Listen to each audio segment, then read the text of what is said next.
Subject को पढ़ेंगे, ये उन लोगों को बिल्कुल नहीं पढ़ना जिनको हरियाणा का कोई एग्जाम नहीं देना, क्योंकि नेशनल लेवल पे ये बातें नहीं आती। तो कोई अगर बिहार का, यूपी का,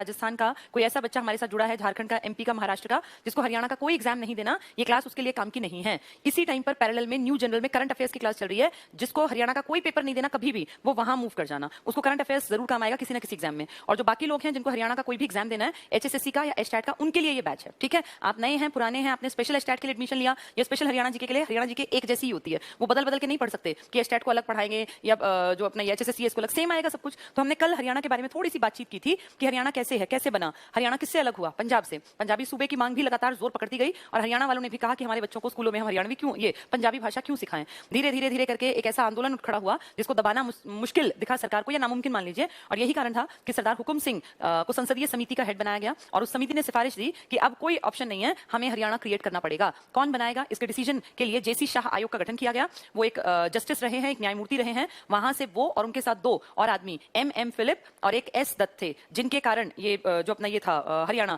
इसको काटा गया। और इसको काटा इन द सेंस भाई ये बाउंड्री बना दी कि ये जो है ये कहलाएगा हमारा हरियाणा और उधर का हिस्सा कहलाएगा पंजाब। पंजाब का 35% हिस्सा हमें मिला। हमने 7 जिलों का निर्माण किया, घर जेकेएम, जम्मू कश्मीर में घर जो कि फॉर्मूला था वही हमने बना लिया। अब देखो जरा, ये है हमारा, ये मैप में तुम इसको देख पाओगे अपनी स्क्रीन पे, ये हमारा हरियाणा का मैप है, ये हरियाणा है। हरियाणा किससे काट के बनाया है, पंजाब से। इसमें तीसरा मैप कहां है, पंजाब वाला, पंजाब के साथ जब हम थे, नहीं इस दूसरा एक और, ये वाला देखो। अब जरा ये तुम देख पा रहे होगे 1966 से पहले पंजाब और हरियाणा, देखो ये जो देख रहे हो ना ऊपर, ये स्क्रीन का ऊपर वाला हिस्सा देखो, ये वाला, सिर्फ इसको देखो, ये था इकट्ठे पंजाब और हरियाणा। ये देखो अमृतसर शहर, यहाँ चंडीगढ़, ये कुरुक्षेत्र, पानीपत, ये पूरा इलाका एक था और इसी को आप कहा करते थे कि ये पंजाब है। इस पंजाब में लड़ाई क्या थी, इस इलाके में और इस इलाके में प्रांत का बंटवारा कर दिया था पंजाब। ये हिंदी भाषी ज्यादा थे, ये पंजाबी भाषी। फिर प्रताप सिंह कैरो 1956 में एक नियम बनाते हैं कि हमारे पूरे इलाके में पंजाबी भाषा स्कूलों में पढ़ाई जाएगी और किताब के माध्यम से, यानी एक तरह का सिलेबस ऐड करेंगे। जब ये बात उठी तो बात बढ़ती गई, क्योंकि इस तरफ के लोगों ने कहा कि हमारे बच्चों को हम पंजाबी नहीं सिखाएं। भाई क्यों सिखाएं, अगर उससे नौकरी मिलती हो तो सिखाएं, ये कोई लॉजिक थोड़ी है। अंग्रेजी पढ़ा दो, हिंदी पढ़ा दो, पंजाबी का क्या मतलब है। ये बात तूल पकड़ गई और फिर बढ़ते बढ़ते बढ़ते वहां पंजाबी सूबे की डिमांड उठ गई। मास्टर तारा सिंह जी थे, फिर संत फतेह सिंह थे, जिन्होंने देखो कहा कि मैं अपने आप को आग लगा लूंगा, जिंदा जल जाऊंगा अगर मेरा सूबा नहीं बना। फिर वो 65 की लड़ाई, लेकिन सरकार समझ गई कि अब हरियाणा अलग करना पड़ेगा और इसीलिए जस्टिस जेसी शाह, जिनके नाम पर शाह कमीशन या पंजाब सीमा पुनर्गठन आयोग बना। और यह आयोग बना था अप्रैल 1966 में और मई में इसने अपनी रिपोर्ट दे दी। उसके ऊपर डिस्कशन हुआ, सितंबर में वो पेश की गई लोकसभा में। फिर उसके ऊपर डिस्कशन करके 1 नवंबर को इस पूरे पंजाब का एक हिस्सा हमें दे दिया। देखने में देखो लग रहा है जैसे 50% हिस्सा दिया होगा, लेकिन 50 नहीं 35% हिस्सा, इस पूरे पंजाब का ये हिस्सा हरियाणा है। और देखो हरियाणा ऐसा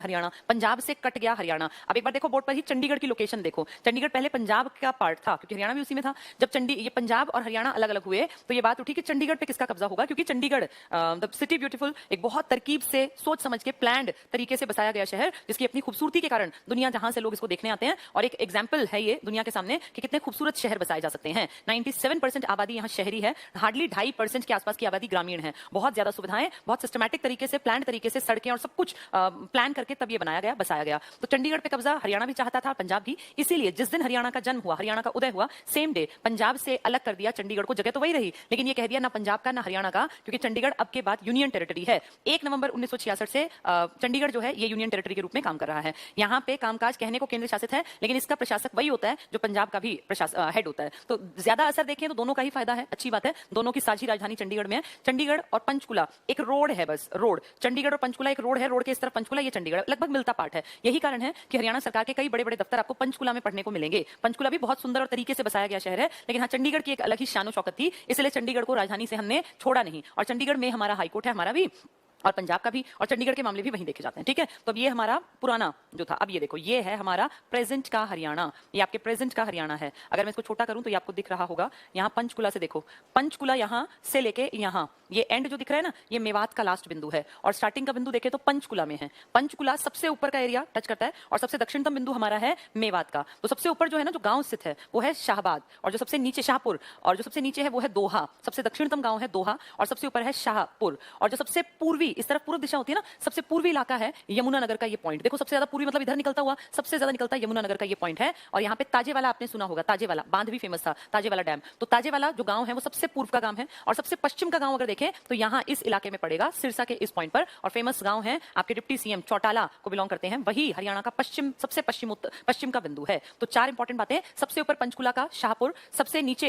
मेवात में पड़ने वाला आपका दोहा, सबसे पूर्व में आपके यमुनानगर का ये अपना ताजेवाला, और सबसे पश्चिम में सिरसा में पड़ने वाला आपका चौटाला। ये चार हमारे उत्तर, दक्षिण, पूर्व, पश्चिम जो पीक पर है चारों तरफ, उनके नाम है। अब हरियाणा जो ये फैला हुआ है, ये देखो ये वही हिस्सा है जो किससे कटा है। ये देखो यही शेप, ये सेम शेप देखो सिरसा, वहां देखो वो पंचकुला, ये नीचे की तरफ देखो ये रहा मेवात का हिस्सा। तो ये पंजाब का 35% काट के हमें हरियाणा के रूप में दे दिया गया। जब हरियाणा हमें मिला था तो यहाँ पे सिर्फ 7 जिले थे। ये 7 ही काटते काटते काटते आज हमने 22 बना दिए। तो इमेजिन करो कि कितने बड़े बड़े जिले रहे होंगे। फिर सुविधा की दृष्टि, काम करने की दृष्टि से एक जिला इतना बड़ा होगा तो फिर उसमें एडमिनिस्ट्रेशन में दिक्कत आएगी। इसीलिए इनको काट छाट के मतलब लगातार हम लोग क्या करते रहे, नए जिले बनाते रहे। और आज की डेट में आपके हरियाणा में 22 जिले हैं। सबसे नवीनतम जो बनाया गया जिला है वो चरखी दादरी है, भिवानी को काटकर बना। अब एक आइडिया के लिए आप इस मैप को देखें कि यहाँ पे कौन कौन से जिले पड़ते हैं। देखो सबसे पहले ऊपर की तरफ देखते हैं। अब सारे मैप को छोड़ो, एक एक पट्टी को मैं समझाती चलूंगी आपको। सबसे ऊपर देखो, पहले सिर्फ हमें ये गुच्छा देखना है, ये 4 वाला। सबसे ऊपर आपके हरियाणा में 4 जिले एक साथ इसलिए दिखा रही हूं क्योंकि ये एक मंडल का हिस्सा है।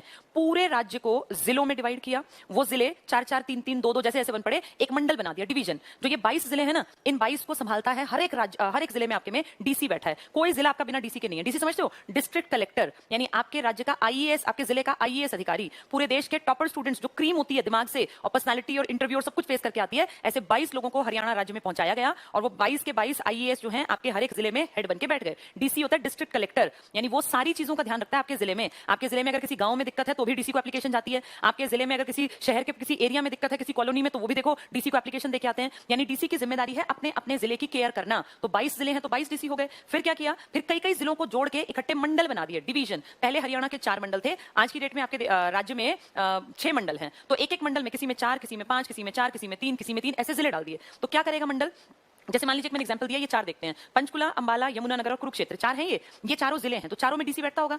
इन चारों को एक मंडल नाम दे दिया, एक मंडल में है। ये कौन से मंडल में है जी, अंबाला मंडल में। तो अंबाला मंडल के इन 4 जिलों में डीसी अपना अपना काम कर रहे हैं। पर अगर डीसी को दिक्कत आ जाए, डीसी भी इंसान है, किसी जिले में दिक्कत आ जाए, उससे सॉल्व ना हो, तो फिर कहा गया अगर आप अपने पार्ट पे अपने जिले की उस प्रॉब्लम को सॉल्व नहीं कर पाते तो आप अपने हेड के पास जाइए। हेड कौन, जो मंडल का हेड है। मंडल का हेड कौन, कमिश्नर। जो एक्सपीरियंस टाइप के लोग होते हैं ना, जैसे डीसी तो डायरेक्ट लग गए, लेकिन फिर उनमें से जो बहुत क्रीम होती है, जो बहुत तेज दिमाग, जो प्रॉब्लम्स को बहुत इजीली हैंडल कर सके, जो डिसीजन टाइम पे सही ले सके, वो फिर डिवीजन के मुखिया बना दिए जाते हैं, वो कमिश्नर बन जाते हैं। तो आपके पूरे राज्य में 22 जिलों में एक एक आईएएस डीसी बन के खड़ा हो गया और फिर उनका डिवीजन कर दिया। भाई 4 तुम अगर दिक्कत हो तो इसके पास जाओगे। आपके 6 ऐसे कमिश्नर बना दिए, आयुक्त बना दिए, उप आयुक्त, उपायुक्त पढ़ा होगा ना, उपायुक्त, उप जमा आयुक्त, उप मतलब डिप्टी, तो डीसी हैं जिसकी जिम्मेदारी है जिले को संभालने की। अब इसको यहां समझो, इस बात को फिर समझ में आएगा। ये है पंचकुला, ये है अंबाला, ये यमुनानगर, ये कुरुक्षेत्र। मैं जानबूझ के पूरा मैप नहीं दिखा रही ताकि आपके दिमाग में एक इमेज बने। पूरे मैप पे वो चीज लास्ट में समझाऊंगी। अब ये 4 हमने ले लिए, पंचकुला, अंबाला, यमुनानगर और कुरुक्षेत्र। देखो जरा, ये इतनी पट्टी, मैं इसको थोड़ा कलर दूसरा चेंज कर लेती हूं ताकि आपको समझ में आए। देखना जरा, ये जो पट्टी है ना, ये वाली हरियाणा की पट्टी, इस पूरी पट्टी में 4 जिले आ गए, पंचकुला, अंबाला, यमुनानगर, कुरुक्षेत्र। इन चारों जिलों में एक एक डीसी बैठा है। इन चारों को एक मंडल में डाल दिया। ये ए मंडल है आपका और इसका नाम है अंबाला। अंबाला मंडल में, तो अंबाला में पूरे मंडल का जो मुखिया है वो बनेगा आयुक्त, कमिश्नर। कमिश्नर, इसी को आप कहते हैं कमिश्नर। कमिश्नर का काम होता है भाई मेरे मंडल में कोई भी दिक्कत नहीं होनी चाहिए, ना अंबाला में, ना यमुनानगर में, ना पंचकुला में, ना कुरुक्षेत्र में। कोई दिक्कत हुई तो मैं बैठा हूं और मैंने अपना काम की जिम्मेदारी रखी है अपने नीचे 4 आदमियों को। वो 4 डीसी हैं जो अपने अपने जिले को संभाल रहे हैं। मुझे उनके ऊपर नजर रखनी है। अगर उनको दिक्कत आती है तो क्योंकि इस मंडल का मुखिया मैं हूं तो मुझे उन चारों की हेल्प करनी है। समझ में आ गया होगा। ये 4 जिले 4 डीसी लेके बैठे हैं और इन चारों की मीटिंग्स होती है। अंबाला में क्या बेहतर हो सकता है, इस एरिया में हम क्या कर सकते हैं। तो चारों अपनी मीटिंग, अपनी प्रॉब्लम्स इस कमिश्नर के साथ, जो कि किसका मुखिया है, अंबाला डिवीजन का, उसको बताएंगे। तो ऐसे करके आपके राज्य में 6 मंडल है। पहला मंडल उम्मीद करती हूं समझ में आया होगा, ठीक है। ये 4 जिले। अब आगे बढ़ते हैं। देखो कुरुक्षेत्र तक को भूल जाओ, अब कुरुक्षेत्र को छोड़ दो यहां तक। फिर एक मंडल बनाया, उस मंडल में 3 जिले डाल दिए, 3 जिले। चलो इसको रेड से कर लेते हैं। देखो जरा, कुरुक्षेत्र तक तो आ ही गए थे। अब मंडल बनाया है ये वाला, जिसमें ये वाली पट्टी ऐड कर दी, ये वाली, बस इतनी, सिर्फ इतनी, जिसमें 3 जिले हैं, कैथल, करनाल और पानीपत। इन तीनों में एक एक डीसी बैठा है, यानी एक एक तो आईएएस अधिकारी जो डायरेक्ट आया होगा। तो डीसी डिस्ट्रिक्ट कलेक्टर है, वो अपने अपने जिले को संभाल रहा है। पानीपत का डीसी होगा, फिर कैथल का डीसी होगा, फिर करनाल का डीसी होगा। लेकिन अगर मान लीजिए करनाल के डीसी को कोई दिक्कत आ जाती है तो वो अपनी प्रॉब्लम किससे शेयर करे, वो अपने से बड़े के पास जाएगा। यानी इस मंडल का एक कमिश्नर होगा, एक आयुक्त होगा। ये दूसरा मंडल है। पहले मंडल में 4 जिले थे ऊपर वाले, अब दूसरे मंडल में 3 जिले हैं, इन तीनों को करनाल मंडल में डाला जाता है। करनाल मंडल पहले नहीं था, ये अभी बना है 2016-17 के आसपास, बहुत सारे चेंजेस हुए तब बना। तो 2 मंडल समझ में आ गए। एक मंडल ऊपर वाला जिसमें 4 जिले थे, एक मंडल ये इनके नीचे पतली सी पट्टी में, इसमें कैथल है, करनाल है, पानीपत है। ऊपर वाले में पंचकुला था, अंबाला था और अपना ये यमुनानगर था और कुरुक्षेत्र था। तो 2 मंडल हुए। अब इससे आगे बढ़ते हैं, तीसरा मंडल।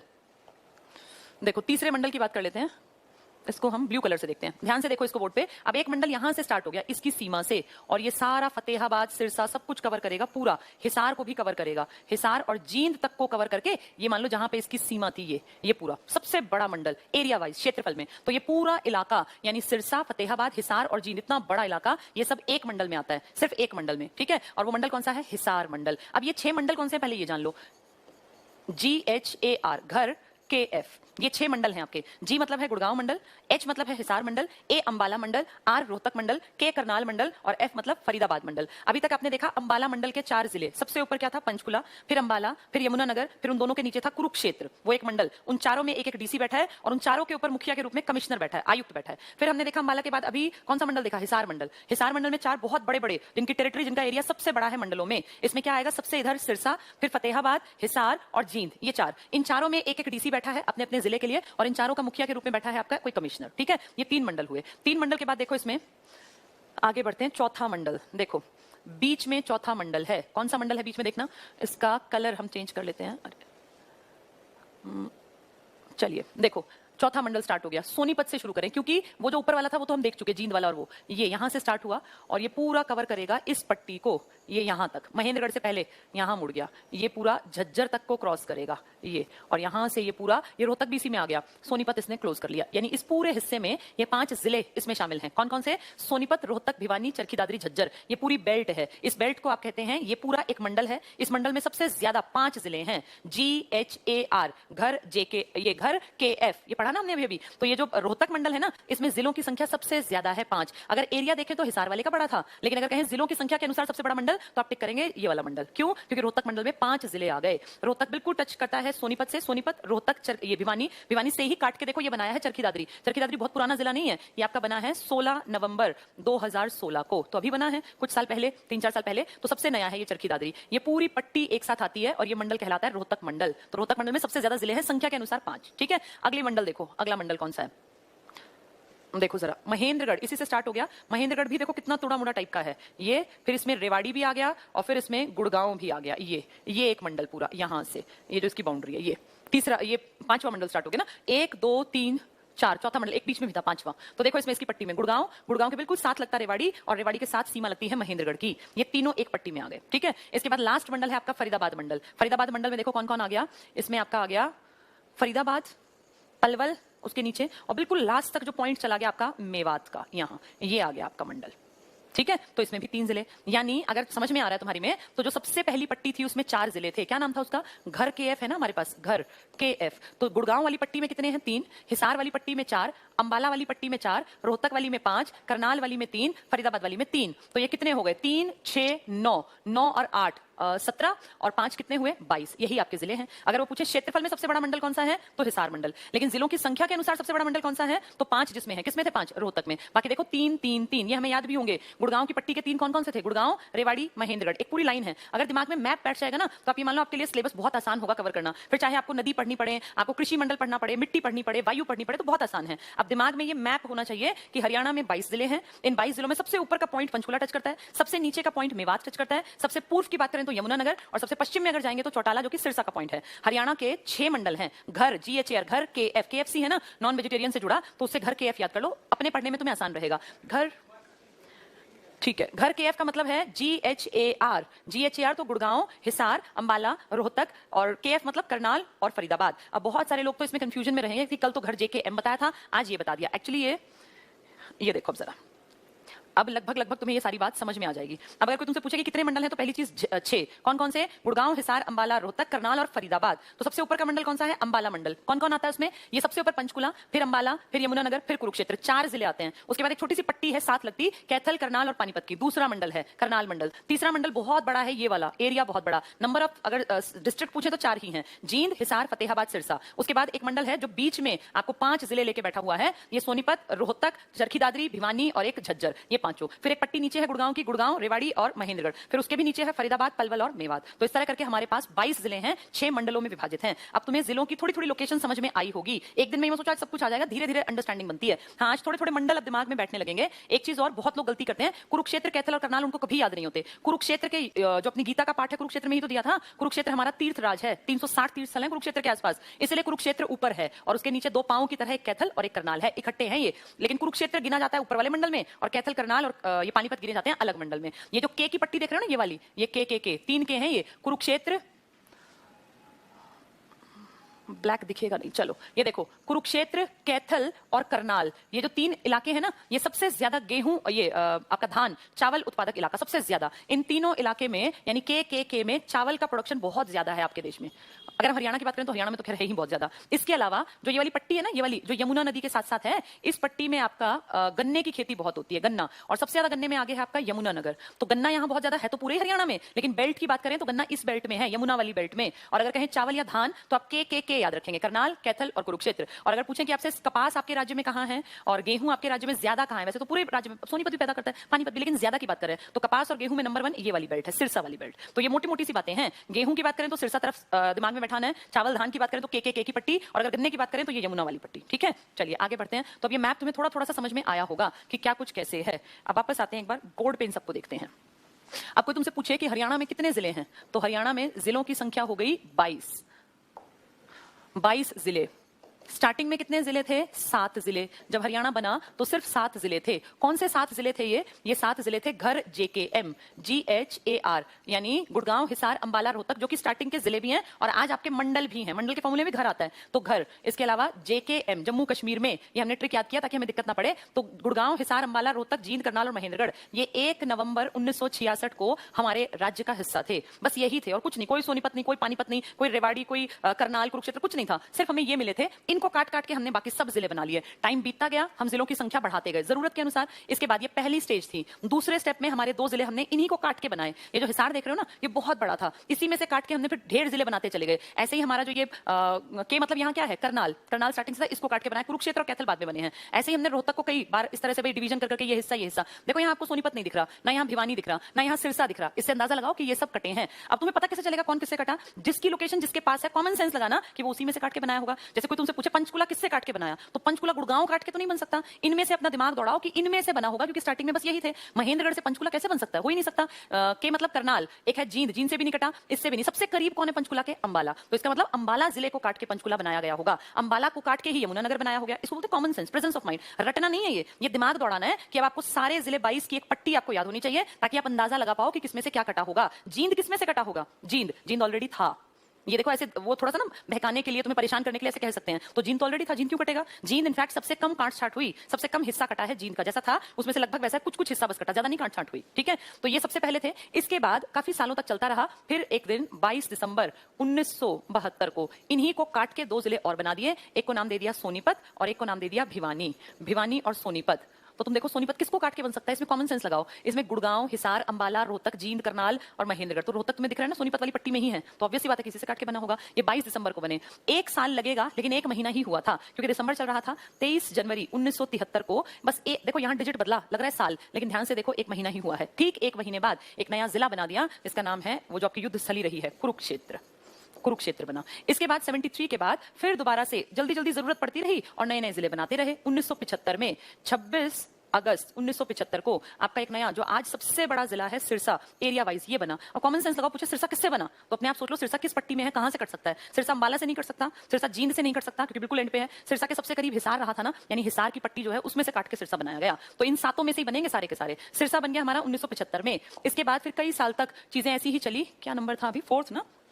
इसके बाद 5th, अब 1975 हो गया। 1979 में फिर से हरियाणा को काटना पड़ा, थोड़ा काट छाट करनी पड़ी और इस साल एक नया जिला बना हमारा फरीदाबाद, ठीक है। गुड़गांव, गुड़गांव था ना स्टार्टिंग में, गुड़गांव से काटकर महेंद्रगढ़, गुड़गांव, ये पुराने हैं, इनसे काट के बनेंगे ये साउथ वाले। इसके बाद 10 साल तक हरियाणा में कुछ नहीं बनाया। फरीदाबाद के बाद एक तरह से स्टॉप लग गया कि बस बहुत जिले हो गए। तो पहले 7 थे, फिर जरूरत पड़ी तो 2 और बढ़ाए, सोनीपत और भिवानी 9 हुए, फिर एक और बढ़ाया, कौन सा बढ़ाया, कुरुक्षेत्र। देखो ऐसे बढ़ाते चले गए, पहले 7 थे, फिर 9, फिर 10, फिर 11। ये तो फिर भी जल्दी जल्दी बढ़े हैं, 66, 72, 73, 75। 79 के बाद एक स्टॉप लग गया, फिर ज्यादा जिले नहीं बढ़ाए, छोड़ दिया कि भाई बहुत हो गए जिले, अब इनमें काम करो। 10 साल बाद जाके, अच्छा इसकी ना मैं डेट्स भी साथ साथ बता देती हूँ आपको, ताकि फिर चीजें याद करना आसान दिखे हमें।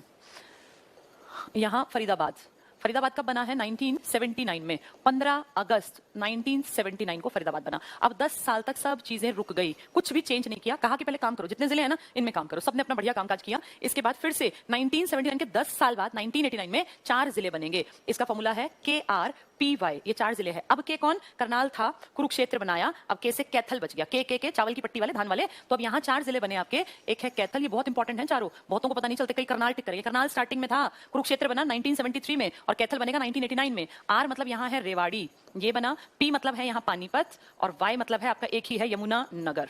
यमुना नगर। इस पानीपत की खासियत क्या है? ये 1989 में अलग किया था, लेकिन वापस जाके चिपक गया करनाल की पट्टी में। करनाल से तो कटा होगा ना पानीपत, करनाल ही था उस टाइम पर, तो करनाल की पट्टी में जाके वापस करनाल के साथ।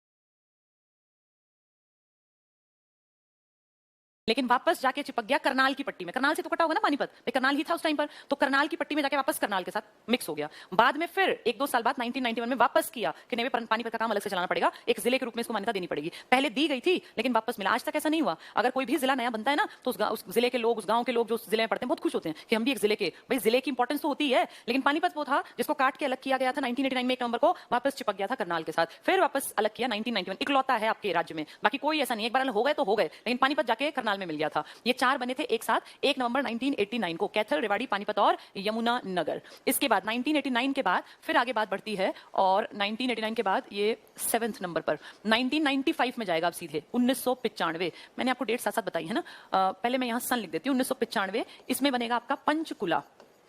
फिर आपका आया 1997, इसमें 2 बने, फतेहाबाद और झज्जर। पेपर में देखना, पिछले पेपर में कभी भी कुछ भी पूछ लेते हैं, मंडल पूछ लेंगे, किसी की डेट पूछ लेंगे, कौन से इसमें आया, कुछ भी पूछ सकते हैं, इसलिए हमें सारे तैयार रखने हैं। इसके बाद 1997 के बाद 2005 में आपका नूह बना, जिसको आप मेवात कहते थे अभी कुछ साल पहले तक, और उससे पहले सत्यमेवपुरम। फिर 2008 में आपका पलवल बना, और 2016 में आपका सबसे नया चरखी दादरी बना। चरखी दादरी किसको काटकर? भिवानी को।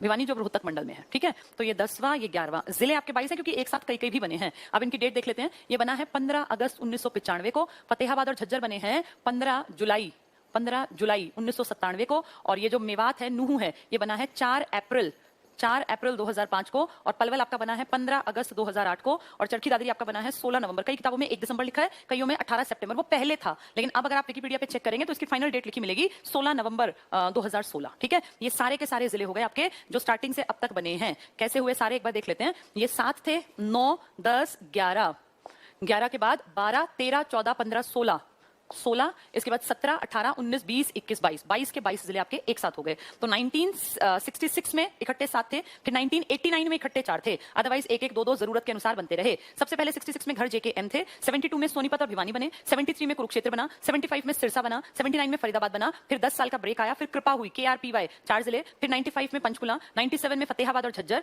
2005 में आपका मेवात या नूह कह लीजिए, 2008 में पलवल, और 16 में चरखी दादरी। अब तुम ये पेपर में भूल जाओगे, कोई भी भूल जाएगा, कोई भी इंसान, क्योंकि ये ऐसी कोई इंपॉर्टेंट चीज और डेट तो नहीं है कि कोई याद रखे। फिर ये याद कैसे रहेंगी पेपर में? कुछ चीजें भूलोगे, कुछ चीजें अगर कोशिश करोगे तो याद रह जाएंगी।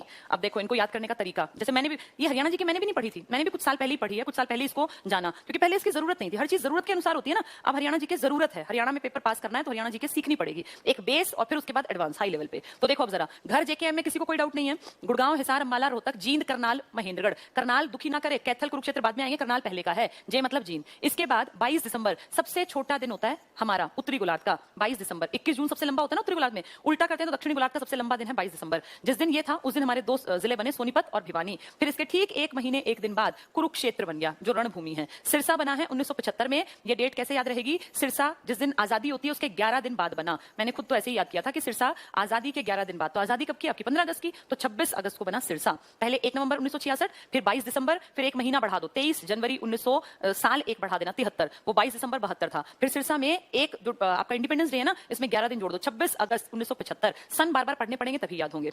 फिर 79 आया। 79 में क्या बन गया? फरीदाबाद। फरीदाबाद जो है ना, अब ध्यान से सुनना मेरी बात, प और फ की बनावट, प और प जैसी बनावट आपकी 15 अगस्त में जाएंगी। चाहे वो फरीदाबाद हो, ये प जैसा है 15 अगस्त में, और इससे अगले पेज पर देखो, इसकी बनावट देखो, प से है तो 15 अगस्त है। इसकी बनावट, इस फतेहाबाद को छोड़ देंगे, ये पलवल प से, तो ये 15 अगस्त। ये जो 1997 वाले हैं ना, ये उल्टे कर देना। 1979 में जो बना था, कौन था वो? फरीदाबाद। तो एक फरीदाबाद पहले बनेगा, फतेहाबाद बाद में आएगा। पहले फरीदाबाद आएगा। फरीदाबाद औद्योगिक नगरी है हमारी, और हरियाणा के जीडीपी का एक बहुत बड़ा कारण फरीदाबाद की बहुत ज्यादा ग्रोथ है। फरीदाबाद और गुड़गांव इकट्ठे जितना कमाते हैं ना, जितना पैसा सरकार को देते हैं, उतना हम 20 मिलकर देते हैं। तो हम 20 एक तरफ और सिर्फ 2 अकेले एक तरफ। कौन कौन? फरीदाबाद और गुड़गांव। इतना ज्यादा काम धंधा, इतने बड़े स्तर का बिजनेस, इतना बड़ा व्यापार वहां पर है। तो सोचो कि कितना ज्यादा एडवांस्ड होंगे वहां पर। इसीलिए पूरी दुनिया के कॉल सेंटर्स में सबसे पहले नाम जो आता है वो हमारे गुड़गांव का आता है, और इसको कॉल सेंटर नगरी कहा जाता है। कॉल सेंटर्स की राजधानी भी कह देते हैं कई बार हमारे गुड़गांव को। लॉजिक समझ गए कि दुनिया की बेस्ट फॉर्च्यून 500 कंपनीज में से, फॉर्च्यून 100 इनफैक्ट कंपनीज में से 93 कंपनियों ने हमारे हरियाणा के गुड़गांव में अपने दफ्तर बना रखे हैं।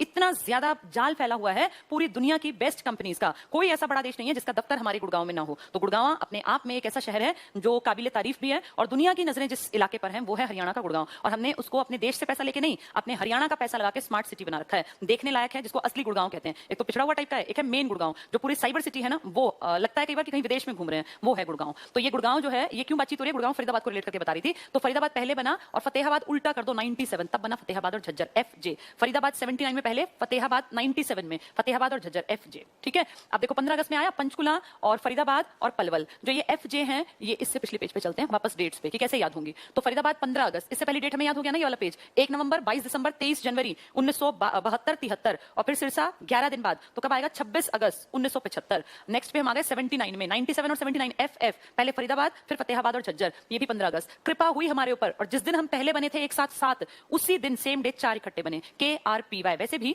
1989 में इंडियंस को याद रखना चाहिए 61वां संविधान संशोधन हमारे कॉन्स्टिट्यूशन ऑफ इंडिया में चेंज किया गया, और कहा गया वोटिंग एज 21 से घटाकर 18 कर दी जाए। तो उसी साल ये मान लो कृपा हो गई और 18 साल को अडल्ट एज में गिनने लग गए। उससे पहले 21 अडल्ट एज थी, तो ये अडल्ट कहलाते हैं ना 18+ में। ये 1989 से कृपा हुई। KRPY कृपा से याद कर लो। कृपा के मतलब अब करनाल नहीं है क्योंकि वो तो 66 में था। कुरुक्षेत्र बन गया 73 में, 23 जनवरी को। अब है ये कैथल। R से सिर्फ एक है, ये P से पानीपत है। पलवल लेट बनेगा तो ये पानीपत है, और Y मतलब यमुनानगर। कौन ऐसा था जो टूटा फिर जुड़ा फिर टूटा? ऐसा है पानीपत। किसके साथ से लगभग टूटता रहा जुड़ता रहा? करनाल के साथ। ये सब उसी डेट पर, यानी इकट्ठी जो डेट है ना वो लंबे लंबे हैं। एक 7 थे घर JKM और एक KRPY, तो 7 और 4 11 तो एक ही दिन बने हैं। 15 अगस्त को क्या बताया? पलवल, पंचकुला और अपना फरीदाबाद, ये सारे 15 अगस्त के हैं। ठीक है। और कुरुक्षेत्र कब बना था? 23 जनवरी 1973। और सोनीपत और भिवानी कब बने थे? 22 दिसंबर 1972। और ये अपना सिरसा जो बहुत बड़ा एरिया में आज की डेट में, ये बना था आजादी के 11 दिन बाद, यानी 26 अगस्त 1975 को। लास्ट पट्टी आ गई। जो पंचकुला है, देखो पंच मतलब क्या होता है? 5, 95 दिखाई देगा। पंच 5, 95, पंच मतलब 5, 1995। फिर 97 कैसे याद करना है? 79 में फरीदाबाद बना, उल्टा कर दो 97, FJ, फतेहाबाद, झज्जर। इसमें थोड़ा सा ध्यान देना, ये आजादी से 1 महीने पहले की डेट है। आजादी से 11 दिन बाद कौन था? सिरसा। आजादी वाले दिन कौन थे? पलवल था, पंचकुला था, फरीदाबाद था। ये आजादी वाले दिन 1 नवंबर को 11 थे, घर JKM पहले और फिर KRPY। बहुत आसान है, अगर बार बार सुनोगे पढ़ोगे ना तब आसान है, वरना याद नहीं होगा, वरना भूलोगे। 15 जुलाई, 1 महीना पहले, फरीदाबाद से जो उल्टे करने, यानी फतेहाबाद और झज्जर, ये है 15 जुलाई। ये थोड़ा सा अलग है। नूह की थोड़ी सी कहानी बता दूं, फिर आपको याद करना आसान दिखेगा। नूह के पीछे लॉजिक क्या था? इसके कई नाम थे। सत्यमेवपुरम। आप ये जानते हैं मेवात में, नूह में हमारे हरियाणा के सबसे ज्यादा मुस्लिम कम्युनिटी के लोग रहते हैं। वैसे तो मुसलमान पूरे हरियाणा में कहीं कहीं हैं, लेकिन सर्वाधिक मुसलमानों की संख्या या सर्वाधिक इस्लाम धर्म को मानने वालों की संख्या आपके मेवात में पड़ती है, जिसको आप नूह के नाम से जानते हैं। मेवात क्यों बनाया गया? मेवात का क्या लॉजिक है बनाने का? और हरियाणा में कैसे? जब देश आजाद हुआ ना, तो मेवात का बेसिकली नाम पड़ा मेव जाति। मेव मुस्लिम जाति है। जैसे हिंदुओं में बहुत सारी जातियां होती है ना, ऐसे मेव एक जाति है, ये मुस्लिम कम्युनिटी में होती है। तो क्योंकि यहाँ मेव जाति के लोग बहुत ज्यादा थे, तो इस इलाके का नाम मेवात रखा गया था। गांधी जी जब ये देश आजाद हुआ 1947, तो मारकाट मची, और पंजाब आप जानते हैं कि एक ऐसा इलाका था जहां आतंकवाद का बहुत बोलबाला लेट तक भी रहा, 90s तक भी रहा, इसलिए वहां 10 साल किश्तों में ही सही लेकिन 10 साल राष्ट्रपति शासन लगा रहा था हमारे पंजाब में। तो पंजाब ही तो हरियाणा था, हरियाणा स्वयं पंजाब था। तो एक डर का माहौल था पूरे हरियाणा में कि मारकाट मच रही है, और अब इस इलाके में यानी इंडिया के इस इलाके में मेव सुरक्षित नहीं है, क्योंकि यहाँ तो हिंदुओं का बोलबाला है और हिंदू जो है मेवों को बसने नहीं देंगे। तो मेव जाति के लोगों ने डर के मारे, भी सब डरते हैं ऐसे कम्युनल राइट्स में, क्या पता कौन फंस जाए, उन लोगों ने अपने बोरिया बिस्तर बांधे और रातों रात पैदल पैदल पूरी रात निकल पड़े। गांधी जी दिल्ली में थे, पता चला ऐसे मेव जाति के लोग पूरा पूरा अपना सामान लेकर और बेघर होकर चलते जा रहे हैं। गांधी जी तुरंत आए यहाँ मेवात में। अगस्त में तो देश की आजादी थी, दिसंबर की घटना बता रही हूँ, 9 दिसंबर को गांधी जी मेवात पहुंचे और मेव जाति के लोगों को कहा कि मेरी जबान है, आप लोग बिल्कुल सेफ हो, और अगर आपको दिक्कत लगती हो ना इस इलाके में, तो मैं कहता हूं आपका इलाका हम अलग से बना देंगे। अगर आपको दिक्कत लगती हो, नहीं तो आप बिल्कुल टेंशन फ्री रहो, यहाँ आपको कोई नहीं मारने वाला, आप बिल्कुल सेफ हो, और मैं अपनी गारंटी देता हूं। तब कहीं जाके मेव जाति के लोग रुके, वरना वो लगातार यहाँ से पलायन कर रहे थे। वो रुक गए मेवात में, और बाद में गांधी जी की उस बात को सरकारें भूल गई, कौन याद रखता है। लेकिन जब ये चौटाला सरकार आई 2004 के आसपास, तो ये बात बहुत बड़ी बनी, और उन्होंने कहा कि भाई गांधी जी का वादा था, और बेशक पुराने लोग भूल गए लेकिन हम उसके ऊपर काम करेंगे, और इसीलिए 4/4/2005 बात तो हुई थी गांधी जी के जन्मदिन पर, 2 अक्टूबर 2004 को बनना था ये, लेकिन फिर भाई कागजी कार्यवाही है, बहुत सारी चीजें होती हैं, लंबा टाइम खिंच गया, और इसीलिए 4/4/5 को ये बना, वरना ये 4/4/4 को बनना था। तो 4/4/5 देखो ये रहा, 4 अप्रैल चौथा महीना 2005, 4/4/5 को ये नया जिला बना। स्टार्टिंग में कहा, गांधी जी ने कहा था ना सत्यमेव जयते, सत्य की हमेशा विजय होती है, तो इसका नाम रख दो सत्यमेवपुरम। फिर कहा नहीं, मेव जाति के लोगों की पहचान यहाँ है, इसलिए इसका नाम कर दो मेवात। लेकिन बाद में जाके मेवात को अभी कुछ साल पहले कहा गया कि मेवात नहीं, इसका नाम नूह कर देते हैं, तो नाम बदल दिया। मेवात का हेडक्वार्टर कभी भी मेवात में नहीं था, नूह में था। तो पहले इसके जिले का नाम अलग था, हेडक्वार्टर अलग था, लेकिन अब इस जिले का जो नाम है वही इसका हेडक्वार्टर है। तो सत्यमेवपुरम से मेवात और मेवात से नूह की कहानी मैंने आपको समझा दी। 4/4/5 4 अप्रैल 2005 को ये बना। इसके बाद फिर 3 साल बाद पलवल बना, प है ना, तो 15 अगस्त को बना होगा। और सबसे लेट स्टेज में बना है चरखी दादरी, भिवानी को काटकर, और ये बना है 16 नवंबर 2016 को। तो 16/11/16 को बना चरखी दादरी, सबसे नया। थोड़ा सा अजीब लगता है, पहले दिन लगता है बहुत बकवास है, कैसे याद होगा, सब याद हो जाएगा, कुछ भी मुश्किल नहीं है अगर आदमी ठान ले तो कि मुझे याद करना है। भाई याद तो करने पड़ेंगे, क्योंकि इनके पीछे कोई लॉजिक थोड़ी होता है। जो इस तरह की डेट्स होती हैं वो तो बार बार पढ़ने से ही याद होती हैं। एक बार फिर देख लेते हैं स्पीड से। हमने क्या देखा, पहला घर जेके में, अब मैं शॉर्टकट में करा रही हूं बस इसको। ये कब बने हैं सारे, ये बने हैं 1 नवंबर 1966 को, फिर इसके बाद 72 में, फिर 73 में, फिर 75। अब आपको डेट्स महीने सब कुछ याद होने चाहिए। 79 फिर ब्रेक आया, यहाँ क्या डेट है, ये है 22 दिसंबर, फिर एक महीना एक दिन आगे कर दो 23 जनवरी, फिर 75, ये सिरसा है। सिरसा याद है कब बना था, आजादी के 11 दिन बाद, यानी 26 अगस्त। ठीक है, ये फरीदाबाद है 79, फिर 97 में उल्टा करेंगे ना एफजे, फरीदाबाद, तो प फ सबकी बनावट, फतेहाबाद को छोड़ देना, इनकी बनावट इशारा करती है 15 अगस्त को बना होगा। ठीक है, 72 में कौन कौन से बने थे, सोनीपत और भिवानी, जिसको काट के फिर चरखी दादरी बना बाद में। 73 में क्या बना था आपका, कुरुक्षेत्र बना था। इसके बाद ब्रेक आया, लंबा ब्रेक, फिर 1 नवंबर, वापस वही डेट देखो, ये वाली 1 नवंबर 1989 को हमारे ऊपर कृपा हुई, KRPY, यानी कैथल, रेवाड़ी, पानीपत और यमुनानगर। पलवल नहीं है, पलवल 8 में बनेगा। ठीक है, पानीपत किससे कटा था, करनाल से, जो यहाँ था, फिर वापस चिपका, फिर हटाया बाद में 1991 में। 89 के बाद फिर कुछ दिन गैप रहा, फिर 1995 आएगा, फिर 1997 आएगा। 95 पंच, तो कौन बना यहाँ, पंचकुला, अंबाला से काटा होगा, ऑब्वियस सी बात है। 97 में 79 को उल्टा कर दो, ये था ना 79, 97, तो क्या बना यहाँ, फतेहाबाद, FJ, फतेहाबाद प्लस झज्जर। अब इनकी डेट्स भी हमें याद हैं, कैसे, पंच प फ, ये तो एक जैसे थे ना, फतेहाबाद को छोड़ दे, यानी 15 अगस्त को बना ये भी। और फतेहाबाद वाला ये ठीक 1 महीने पहले आजादी से, तो क्या थी वो डेट, 15 जुलाई, 15 जुलाई। बस 26 अगस्त याद रखना सिरसा की, वो 11 दिन बाद है, और 15 जुलाई झज्जर और फतेहाबाद की। बाकी तो सारी डेट्स बहुत आसान है। ठीक है, हमने कितना पढ़ लिया, 97 तक, 97 के आगे आ जाओ। फिर कब बना, 97 के बाद फिर एक ब्रेक आया, फिर 4/4/5, ये कौन सा है, मेवात, जिसको अब आप नूह कहते हैं, नूह। और इसके बाद फिर आपका बना है ये कौन सा, पलवल, प है, तो क्या आएगा, 15 अगस्त 2008, और फिर लास्ट है 16 नवंबर 2016 को, सबसे नया कौन सा, चरखी दादरी। ठीक है, अब उम्मीद करती हूँ तुम्हें समझ में आ गया होगा। याद देखो तुम्हें करना पड़ेगा, मेहनत अपने हिस्से की कोई दूसरा नहीं कर सकता। ये मैंने भी याद ही किया था, इसका कोई तरीका नहीं है, यही तरीका है बस। मैंने तो बहुत शॉर्ट बना दिया। घर JKM और कृपा 11 इकट्ठे हो गए, सोनीपत भिवानी 22 दिसंबर, 23 जनवरी को कुरुक्षेत्र बना, 72 और 73 में, 75 में सिरसा 11 दिन बाद 26 अगस्त को, फिर 79 में इकट्ठे ये 89 में KRPY, 79 फरीदाबाद 15 अगस्त, फ है क्योंकि प फ फ ये सब 15 अगस्त के हैं। 89 में 1 नवंबर क्योंकि खट्टी लंबी लाइन है KRPY, फिर 95 95 पंचकुला, प से है बनावट तो 15 अगस्त में जाएगा, फिर 97 79 का फरीदाबाद उल्टा कर दो, 97 फतेहाबाद और झज्जर 1 महीने पहले ले जाओ आजादी के, 15 जुलाई 1997। उसके बाद 4/4/5 सत्यमेवपुरम, मेवात और नूह। उसके बाद पंच, ये पलवल है तो प से स्टार्ट है, 15 अगस्त 2008, और सबसे नया है 16 नवंबर 2016। ठीक है, ये सब तुम्हें समझ में आ गया होगा। अब जल्दी से एक बार फटाफट से इसको मैं मंडल में और डिवाइड करके समझा दूं। आज का टॉपिक पूरा, आज 2 इंपॉर्टेंट टॉपिक करा दिए मैंने आपको। मंडल, कितने मंडल हैं हरियाणा में, 6। कौन कौन से, GHAR, घर। अगर घर JK में है तो वो जिले हैं, लेकिन अगर मंडल पूछेंगे तो थोड़ा सा बदल देना, घर KF। ठीक है, घर के एफ, घर में के एफ सी हटा दो, के एफ। इस जी का मतलब ये वो मंडल है जो मैंने आपको आते ही मैप पे दिखाए थे। अब आपको ये सब याद होने चाहिए। गुड़गांव में कितने थे? 3 जिले, हिसार में 4 जिले, अंबाला में 4 जिले, रोहतक में सबसे ज्यादा 5, करनाल वाले में 3, फरीदाबाद वाले में 3। तो इनको गिन के देख लो, 4 4 8, 8 और 3 11, और ये 16 और 3 19 और 3 कितने हो गए? 22 जिले हैं। अब हमें नाम भी पता है। गुड़गांव में कौन कौन आएंगे? वो 3 पट्टी वाले, गुड़गांव, रेवाड़ी और महेंद्रगढ़। एमजी, एमजी मतलब महेंद्रगढ़। ठीक है, अब हिसार की याद करो, बड़ी सी पट्टी, कौन कौन सा था? सबसे पहले तो हिसार ही लिख दें, फिर उसके साथ टच था फतेहाबाद, उसके बिल्कुल साथ टच था जींद, और वहीं फतेहाबाद को टच कर रहा था अपना सिरसा, जो बहुत बड़ा था, आजादी से 11 दिन बाद जो बना था। ए मतलब अंबाला, याद करो ऊपर की पट्टी, कौन कौन थे इसमें? अंबाला सबसे पहले लिख दूं क्योंकि अंबाला से शुरू होता है। अंबाला सबसे ऊपर इसमें था पंचकुला, उसके बिल्कुल साथ था अंबाला के यमुनानगर, और इनके नीचे था कुरुक्षेत्र जो 73 में बना था। फिर रोहतक वाले में तो बीच का पूरा हिस्सा था ना, तो रोहतक तो अपने आप है। रोहतक से सीमा टच थी हमारे सोनीपत की। फिर इसके बिल्कुल साथ नीचे लगता है झज्जर, इसके साथ लगता है भिवानी, और भिवानी से काटकर बना है चरखी दादरी। इसके बाद करनाल की पतली सी पट्टी देखो ऊपर, कौन कौन थे इसमें? नाम स्टार्टिंग करनाल, फिर इसके ऊपर था कैथल, और एक आ गया था इसमें नीचे की तरफ को पानीपत। फिर फरीदाबाद की पट्टी सबसे नीचे फरीदाबाद, उसके और थोड़ा इधर आओगे तो आपका ये पड़ेगा पलवल और मेवात, बिल्कुल लास्ट तक मेवात है। ये आपके मंडल के जिले, ये आपके 22 जिले मैंने लिख दिए। ठीक है, उम्मीद करती हूं अब समझ में आ जाएगा कि 22 जिले कैसे कैसे बने, किस किस मंडल में हैं, पहले कौन सा बना, एंड में कौन सा बना। सबसे ऊपर पंचकुला, सबसे नीचे मेवात, सबसे पूर्व में अगर पूछेंगे तो यमुनानगर, सबसे पश्चिम में कहेंगे तो सिरसा का चौटाला गांव। ठीक है, ये सारा कुछ समझ में आ जाना चाहिए। अब इनको थोड़ा थोड़ा पढ़ना भी स्टार्ट कर दो। पढ़ने के लिए कोई भी किताब तुम्हारे पास है, कोई किताब खराब नहीं है, सब अच्छी है। जिसके पास जो किताब हो बहुत अच्छा। अगर बेस बनाना है स्टार्टिंग में तो अरिहंत ले सकते हो, अरिहंत काफी अच्छी किताब है। एक पीछे नवीन गर्ग जी की आई थी मानचित्रावली, वो भी काफी अच्छी किताब थी, मानचित्रावली, उससे भी चीजें बहुत क्लियर होती थी। इनमें से कोई भी है तो कोई दिक्कत नहीं, कोई सी पढ़ लो, कोई फर्क नहीं पड़ता, दोनों एक जैसी हैं। जैसे हरियाणा लिमिटेड ही तो है, वो जितनी बातें एक किताब में लिखी हैं उतनी लगभग दूसरी में, बस प्रेजेंटेशन का तरीका अलग है। टीचर भी सेम पढ़ाते हैं, कोई ऐसा नहीं है इसमें से कोई इन्फॉर्मेशन मैंने अपने घर से नहीं बनाई। जो हरियाणा पढ़ाएगा वो ये सब कुछ पढ़ाएगा, बस ये प्रेजेंट करने का तरीका होता है कि किसी टीचर की बात ज्यादा लंबे टाइम तक समझ में भी आ जाती है, याद भी रहती है, किसी की समझ में आनी मुश्किल होती है, बस इसका अंतर है, और इसीलिए फी का अंतर होता है, इसी कारण से। तीसरा, अगर इनमें से तुम्हारे पास कोई नहीं है तो मैंने पिछले साल अपनी एक बुक लॉन्च की थी, उस पे आईसीएस की तरफ से ही है, मेरा फोटो भी है, और वो तुम्हें मिलेगी। मेरे ख्याल मार्केट में नहीं थी वो, क्योंकि वो बुक इसी साल आई थी 2020 में, और आते ही 2 महीने में वो लगातार, जैसे हमारी सेंटर्स के थ्रू 30-40,000 निकल गई थी। उसके बाद फिर हमने कहा था भाई लॉकडाउन आ गया, अभी फिलहाल में बुक्स जो है यूज नहीं होंगी, तो मैं उनसे बात कर लूंगी, अगर हो पाएगा अवेलेबल तो आईसीएस की ब्रांचेस पर इसको अवेलेबल करा देंगे, लेकिन अभी उसमें टाइम लगेगा, हफ्ता भर लग जाएगा। तो अगर आपके पास कोई भी किताब है तो आप उसको पढ़ लो, नहीं है तो फिर ये आईसीएस वाली बुक ले लेना। अगर पैसे खर्च करने पड़े, नहीं हो ये दोनों तो लेना, अगर है तो इनमें से भी चल जाएगा। कुछ अलग नहीं है, कुछ अनोखा नहीं है, सबने एक जैसा ही लिखा है, क्योंकि बातें हैं ही एक जैसी, बस ये प्रेजेंटेशन का तरीका है कि कहां पे टेबल बना दिया,